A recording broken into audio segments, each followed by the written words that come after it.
Blouse cut பண்ணும் பொழுது cloth பத்தலைங்களா? அப்போது ஸ்லீவ் இந்த மாதிரி கட் பண்ணிங்கன்னா கண்டிப்பாக உங்களுக்கு கிளாத்து பத்தும் ஃப்ரெண்ட்ஸ். இன்றைக்கி இந்த கட்டிங் வீடியோ தான் பார்க்க போகிறோம். அதுக்கு முன்னாடி கமெண்ட் பண்ணி உங்கள் கருத்துக்களை தெரிவித்தவங்க எல்லாருக்கும் ரொம்ப ரொம்ப நன்றி. வாங்க ஃப்ரெண்ட்ஸ் வீடியோக்குள்ளே போகலாம். ஃபஸ்ட்டு அளவு ப்ளவுஸ் எடுத்து செஸ்ட் ரவுண்டை அளந்துக்கோங்க. அந்த செஸ்ட் ரவுண்டு இந்த அளவு ப்ளவுஸில் பார்த்திங்கன்னா 20 வருது. அதுக்கப்புறம் இந்த மாதிரி ஹேம் ஹோல் ரவுண்டை அளந்துக்குங்க. இதில் 8.75 வருது ஃப்ரெண்ட்ஸ். அதுக்கப்புறம் லைனிங் கிளாத்தை எடுத்து எப்போவுமே நம்ம கரைக்கட்டு சைடில் தான் ஸ்லீவ் வந்து கட் பண்ணுவோம். 38 இன்ச்சு வரைக்கும் கரைக்கட்டு சைடு கட் பண்ணுங்கள். 38 இன்ச்சுக்கு மேலே வர்றதெல்லாம் இப்படி பீஸு கட் பண்ணுவோம்ல, கட் பண்ணியிருப்பாங்கல்ல அந்த பிசுறு சைடு, அந்த சைடை வந்து இப்படி நான் வச்சுருக்க மாதிரி போட்டுக்குங்க. அது மட்டும் இல்லாமல் பாதியில் போட்டுக்குங்க.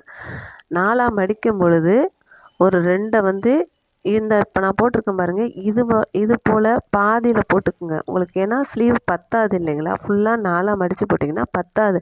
அதனால் இப்படி இந்த மாதிரி பாதியில் போட்டுக்கிட்டு வெட்டினீங்கன்னா ஈஸியாக இருக்கும். அதுபோல் பிகினருக்கு கட்டிங் பண்ணுறதுக்கு பார்த்திங்கன்னா ஸ்லீவ் வந்து இப்போ நான் வரைகிற மாதிரி வரைஞ்சிட்டு கட் பண்ணினா ரொம்ப ஈஸியாக இருக்கும். பேக் சைடில் ரைட் சைடு கையை எடுத்து அதில் இது போல் வரைஞ்சி இது போல் வரைங்க.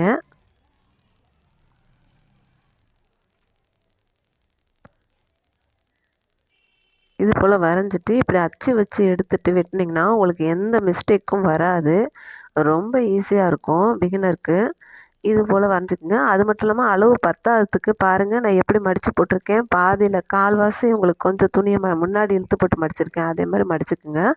அப்போ ஸ்லீவுக்கு அந்த பக்கம் ஜாயிண்ட் போட்டுடலாம். அதுக்கப்புறம் முக்கியமாக அது 8.75 ஹேம்ஹோல் ரவுண்டு எடுத்தேன் இல்லைங்களா? அந்த 8.75க்கு கரெக்டாக மார்க் பண்ணிக்கணும். எப்போவுமே சைடு ஜாயிண்ட் பண்ணக்குள்ளே கரெக்டாக வரணும்னா செஸ்ட் ரவுண்டும் ஹேம்ஹோல் ரவுண்டும் கரெக்டாக இருந்துச்சுன்னா கரெக்டாக வந்துடும் 2 அளவும். இப்போ இதில் 8.75 மார்க் பண்ணிட்டேன். இனி கட் பண்ணணும். நல்லா பார்த்துக்கோங்க. இந்த மாதிரி கொஞ்சம் துணியை விட்டு மடித்து போடணும். முன்னாடி 4 இது மடிக்கிறதுல முன்னாடி இருக்க 2 அந்த பீஸை வந்து இப்படி பாதியில் கால்வாசியை விட்டு மடிக்கணும். அதில் நம்ம ஜாயிண்ட் போட்டுக்கலாம். ஈஸியாக இருக்கும். 4 பக்கம் ஜாயின் பண்ண வேண்டியதில்லை, 2 பக்கம் மட்டும் ஜாயின் பண்ணிக்கலாம். அப்புறம் லைனிங்கோட இந்த மாதிரி கட் பண்ணுங்கள். உங்களுக்கு பாதி வந்து இதில் இருக்காது கிளாத்து. அதனால் அந்த லெஃப்ட் சைடை தூக்கி ரைட் சைடில் தூக்கி போட்டு இந்த மாதிரி கட் பண்ணிக்கோங்க. உங்களுக்கு கரெக்டாக கிடச்சிரும். நான் சொல்கிறது உங்களுக்கு புரியுதான்னு தெரியல, கமெண்ட் பண்ணுங்கள். நெக்ஸ்ட் டைமு கரெக்டாக உங்களுக்கு புரிகிற மாதிரி நான் எக்ஸ்பிளைன் பண்ணுறேன். அப்புறம் அதை எடுத்து எப்பொழுதும் போல் லைனிங்கோட நம்ம வந்து அட்டாச் பண்ணிக்கணும். அட்டாச்சுக்கு இப்போ இந்த கொஞ்சோண்டு கிளாத் கட் பண்ணி அதில் இப்படி அட்டாச் பண்ணுறேன் பாருங்கள். நம்ம எப்போவுமே அந்த ஒரு பாதியில் வச்சுக்கிட்டு நம்ம கட் பண்ணிக்கிட்டோம்னா ஒரு சைடு மட்டும் நம்ம வந்து ஜாயின் பண்ணால் போதும். 4ஆக மடிச்சுட்டு அப்படியே கட் பண்ணிங்கன்னா 4 சைடும் நீங்கள் வந்து ஜாயின் பண்ணுற மாதிரி இருக்கும். உங்களுக்கு டைம் வந்து வேஸ்ட் ஆகும். டைமும் வேஸ்ட் ஆகும், நமக்கும் ரொம்ப வேலை எடுக்கும். அதனால் இப்படி கால்வாசி இப்படி கொஞ்சம் துணியை மடிச்சுட்டு இந்த மாதிரி கட் பண்ணோம்னா ஒரு சைடு மட்டும் 2 பக்கம் ஜாயின் பண்ணுற மாதிரி இருக்கும். நமக்கும் தைக்கிறது ரொம்ப அதிகமான வேலையாக எடுக்காது, டைமும் ஆகாது, ரொம்ப ஈஸியாக இருக்கும். இது போல் ஜாயின் பண்ணிக்கோங்க.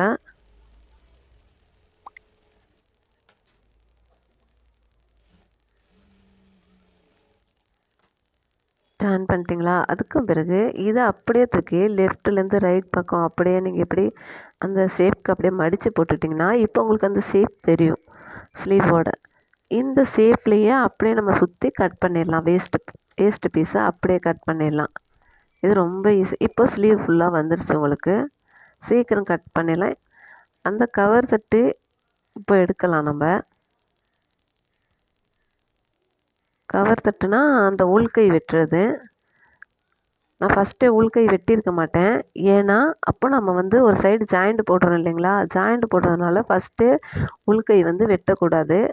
பத்திருச்சுன்னா உள்கை அப்போயே வெட்டிக்கலாம். இப்போ வெட்டுறோம் பார்த்தீங்களா ஜாயிண்ட் போட்டுட்டு, அப்போது உங்களுக்கு கரெக்டாக வரும். அளவு மெஷர்மெண்ட் மாறாது. அதனால் எப்போதுமே ஜாயிண்ட் போடுறோன்னா அப்போ வந்து உள்கை வந்து வெட்டாதீங்க. ஜாயிண்ட் போட்டுட்டு உள்கை வெட்டுங்க. இது போல் 2 சைடையும் வந்து ஒரே டைமில் ஒரே மாதிரி சைடை வந்து இந்த மாதிரி போட்டுட்டு ரெடியாக எடுத்து இந்த மாதிரி ஒன்றாவே அப்போ உங்களுக்கு போட்டுட்டிங்கன்னா அது மாறவே மாறாது உங்களுக்கு 2 சைடும். பிகினருக்கு பார்த்தீங்கன்னா மோஸ்ட் ஆஃப் மாறிடும் 2 சைடும். ரெண்டும் ஒன்று லெஃப்ட் சைடு வரும், இல்லைன்னா ரெண்டும் ரைட் சைடு வரும். அது மாறாமல் இருக்கிறதுக்கு ஒரே டைமில் ரெண்டுத்தையும் கரெக்டாக எடுத்து இந்த மாதிரி போட்டுட்டு அதுக்கும் பிறகு இந்த மாதிரி அட்டாச் பண்ணுங்கள். ஈஸியாக இருக்கும் உங்களுக்கு. ஒரே டைம்லேயே இப்படி அட்டாச் பண்ணிவிடுங்க. 2 பீஸையும் ஜாயின் பண்ணிடுங்க. ஒரு கையை முடிச்சுட்டு அப்புறம் இன்னொரு கையை எடுத்து ஸ்டார்ட் பண்ணாதீங்க. ஏன்னா ஒரு வேளை மாறுறது கூட வாய்ப்பு இருக்குது. அதனால் ஃபஸ்ட்டே இதே போல் 2த்தையும் பிரித்து லெஃப்ட்டு ரைட்டு கரெக்டாக வச்சுட்டு இதே மாதிரி ஒரே டைம்லேயே 2த்தையும் இப்படி அட்டாச் பண்ணிடுங்க. ரொம்ப ஈஸியாக இருக்கும். இப்போ இது போல் நீங்கள் ஸ்லீவை கட் பண்ணிங்கன்னா மற்ற பேக் பார்ட்டு ஃப்ரண்ட் பார்ட்டு எல்லாத்துக்குமே கிளாத்து பத்தும் உங்களுக்கு. நான் ஒவ்வொரு பார்ட்டாக ஈஸியாக கிளாத்தை எப்படி சேவ் பண்ணுறதுங்கிறது ஒவ்வொரு பார்ட்டாக உங்களுக்கு நான் வீடியோ போடுறேன். உங்களுக்கு முழுசாக வேணும்னு சொன்னிங்கன்னா முழுசாகவும் போடுறேன் கட்டிங்கு சீக்கிரமாக.